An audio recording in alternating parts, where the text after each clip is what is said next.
Tá bom, então, apresentada a propriedade de busca, vamos conectar com o que a gente estava falando até agora, né? Que é as tabelas de símbolo, em que a gente quer implementar busca, mínimo, predecessor, percurso ordenado e assim por diante. A boa notícia para vocês é que a gente não vai ver todas essas nessa aula, tá? Mas a gente vai ver busca, tá? A gente vai começar por essa aí. Deixa só eu me achar aqui, gente. E eu vou tentar passar um pouco da intuição, seguido de um pseudocódigo para vocês. Então, eu vou colocar, talvez caiba aqui embaixo. Então, quando a gente olhar o código depois, o código em C, a gente vê a declaração. Por hora, só com acredita em mim que eu vou ter um struct para representar os nós. Então eu tenho o campo chave, campo conteúdo, campo ESC e campo dir. Eu não vou escrever o pseudocódigo dele, que é muito sem graça. O pseudocódigo da operação, pelo menos, é mais interessante, né? E aí a gente vê a busca aqui, né? A operaçãozinha de busca numa certa árvore R por uma chave K. E uma coisa legal que a gente vai ver é que a operação de busca, ela bebe muito da busca binária. Vamos lembrar, alto nível, qual que é a ideia da busca binária que a gente revisou e tal, né? A ideia da busca binária é que, dado que o vetor está ordenado, eu posso pegar o elemento do meio e esse elemento particiona o meu conjunto, né? E daí eu consigo me comparar para saber se eu devo continuar a busca à esquerda ou continuar a busca à direita daquele cara do meio. E o que a gente vai ver aqui é basicamente isso. A propriedade de busca, né, ela também particiona o conjunto de dados. Eu tenho os menores ou iguais ao valor da raiz para um lado e os maiores para outro.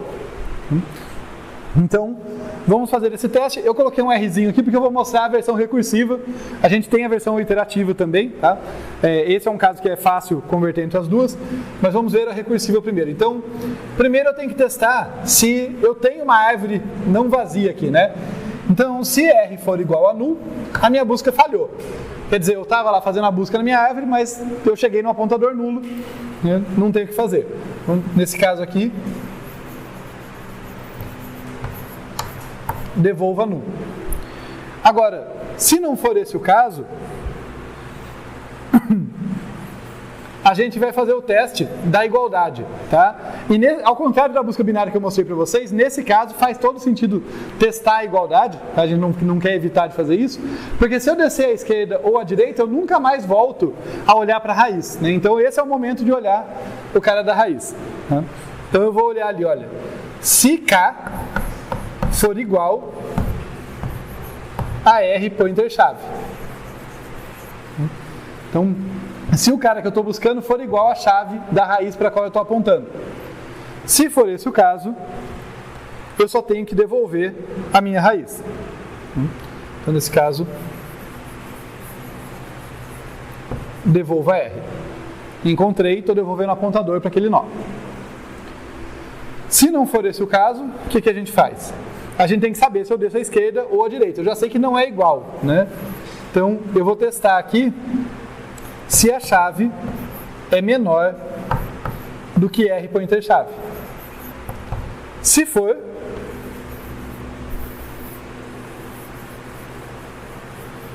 o que eu faço? Eu chamo a busca R à esquerda. Então eu vou chamar aqui, nesse caso, a busca recursiva em R pointer ESC pela mesma chave.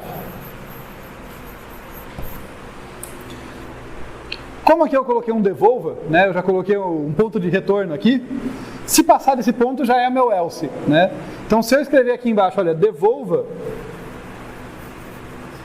essa linha só vai acontecer se essa condição não der certo, né? Ou seja, se a chave não for se a chave buscada não for menor do que a minha raiz. Verdade, obrigado. Enquanto eu corrijo, me digam. Aqui eu vou fazer o quê? Uma chamada recursiva em qual subárvore? Na da direita, né? Afinal, esse aqui implicitamente é o else desse if. Então, devolva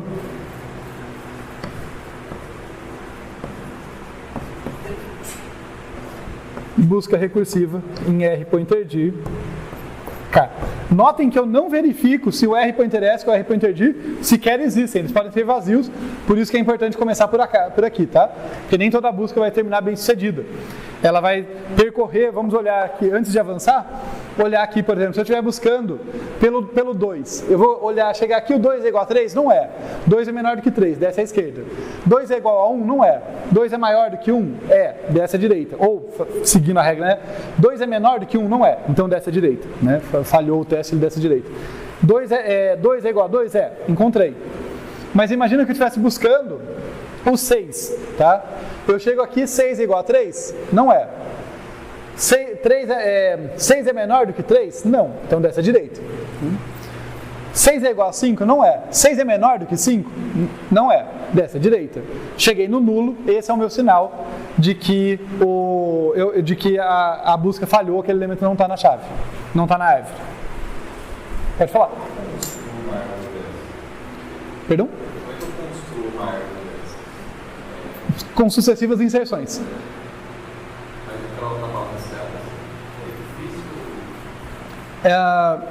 Dependendo da ordem que eu fizer as inserções, eu consigo deixar ela com aquela cara, se eu não me engano. Mas no geral, e isso é spoiler, no geral uma árvore não fica balanceada depois de uma sequência arbitrária de inserções. Dependendo da ordem, pode ficar ou não. Então, aquela eu não parei para pensar qual seria a sequência de inserções que faria ela ficar balanceada corretamente. Eu acho, como ela não tem nenhum mecanismo de autobalanceamento, eu começaria de cima para baixo. Eu inseriria o 3, depois o 1 e o 5, depois o 2 e o 4. Daí eu já ficaria daquele jeito. Dito isso, não é trivial árvores ficarem balanceadas. Mas tem as árvores que são autobalanceadas. Isso. Mas daí elas têm mecanismo para se rebalancear. O mecanismo de rebalanceamento normalmente é a parte mais difícil da árvore. Mas é muito mais fácil de rebalancear uma árvore do que organizar um vetor. Questão de funcional de gasto. Sim. Na verdade, assim, espera que isso abre um parênteses, que eu não quero aprofundar agora. Mas é só dar uma organização assim. As árvores autobalanceáveis, que a gente não vai ver nesse curso, tá? A gente vê lá em AED2, elas são versões das árvores binárias que têm mecanismo para autobalanceamento. Você pegar um conjuntão de elementos e transformar numa árvore balanceada é um pouco mais custoso do que ordenar um vetor. Tá? Ordenar um vetor costuma ser um pouco, com um algoritmo eficiente, obviamente, mas costuma ser um pouco mais eficiente do que isso. O que é muito mais eficiente na árvore é inserção e remoção. E acontece que a árvore autobalanceada, quando você faz uma inserção e remoção, ela já corrige o que tem que corrigir. Ela não fica esperando vir um procedimento que passa por todo mundo para balancear. Ela fica se corrigindo a cada operação. Isso. Assim, se for necessário, ela tem os parâmetros para saber quando ela ficou desbalanceada, mas toda correção que precisar fazer, ela já faz na hora. Não, ela não precisa verificar a altura em geral. Como eu falei, não dá para eu abrir isso aqui, mas ela faz verificações locais. Um nó, ele olha para o estado dele e fala: eu fiquei mais desbalanceado do que é permitido, então eu vou fazer uma correção. Ela não é uma coisa global, por isso que acaba sendo eficiente. É bem interessante a parte de árvores autobalanceáveis. Mas infelizmente não dá tempo de eu ver isso aqui. Realmente parte do bloco que a gente vai ver lá em AED2.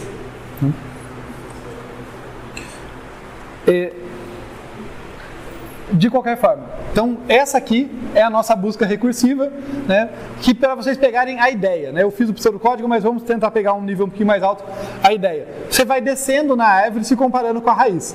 Se você for igual, achou, se não for, você verifica. Sou menor, desço à esquerda, sou maior, desço à direita. Tá? E a ideia da busca é super importante, porque a exemplo da implementação em vetor ordenado, que várias daquelas operações faziam primeiro uma busca binária para depois resolver o problema, Várias operações que a gente vai ver ali vão depender dessa base da busca. Então entender isso aqui no nível mais intuitivo é bem importante para pensar nas outras operações. Vou descendo, me comparando com a raiz da subárvore corrente. Se eu sou igual, achei. Se eu sou menor, desço à esquerda. Se eu sou maior, desço à direita. Tá? Lembrem desse procedimento. Tá legal então? Com a busca feita, como eu falei, tem a versão iterativa, se der tempo eu mostro o código depois, mas um ponto interessante que antes da gente avançar é qual que é a eficiência desse código, tá? E essa não é uma análise trivial, então eu vou falar para vocês, mas eu vou dar o argumento do porquê, tá? Não vou só jogar isso ali. Qual que é a sacada aqui? Observem que, embora seja uma função recursiva, a recursão é caudal, são as duas últimas coisas que acontecem, por isso que é fácil fazer a versão iterativa. E em cada fluxo de código vai ter apenas uma chamada recursiva, né? No if, se eu entrar no if faz essa, se não entrar no if faz essa. Nunca acontecem as duas. Então não vai ter aquela ramificação, crescimento exponencial, nada daquilo. Uma chamada recursiva, no máximo, desencadeia uma outra. Pode ser que não desencadeie nenhuma, né? Ela só devolve aqui o R ou devolve null, mas no máximo desencadeia uma outra, certo? Então uma chamada desencadeia no máximo uma outra. Outra informação para analisar aqui, o trabalho local que eu faço leva tempo constante. Tá? O que eu quero dizer com isso? Não tem nenhum laço que eu percorra, um vetor, uma coisa mais maior. É um monte de testezinhos, ó. Uma comparação, outra comparação, né? Aqui outra comparação. É tudo um número constante de operações ali, independente do tamanho da árvore, do número de elementos que eu estou trabalhando. O trabalho local, né? Numa chamada. Então agora o que eu tenho que saber, já que eu sei que o trabalho numa chamada é local, o que eu tenho que saber é quantas chamadas no pior caso eu faço. É isso que vai me dar a eficiência. Só que observem que, além de eu só ter uma chamada para cada fluxo de código, é bem importante perceber essa diferença, viu, gente? Então tem duas chamadas no código, nunca tem duas chamadas sendo desencadeadas por uma mesma função, é só uma. Além disso, ela sempre desce à esquerda ou à direita. Eu nunca fico patinando no mesmo nível da árvore. Eu estou sempre descendo. Então o meu número máximo de chamadas recursivas e, portanto, minha eficiência vai ser proporcional à altura. Começaram a perceber por que eu fico tão martelando? Olha, árvores podem ser muito balanceadas ou muito desbalanceadas. Isso é crítico. Uma árvore desbalanceada pode ter uma busca super demorada. Tão demorada quanto uma lista ligada. Tão demorada quanto uma busca linear no vetor. Uma árvore bem balanceada pode ter uma busca proporcional à altura, que a gente já sabe que no melhor caso é log n. Então, se eu tiver a árvore bem balanceada, a minha busca vai ser rápida também. Isso é parecido com uma busca binária. Tudo bem?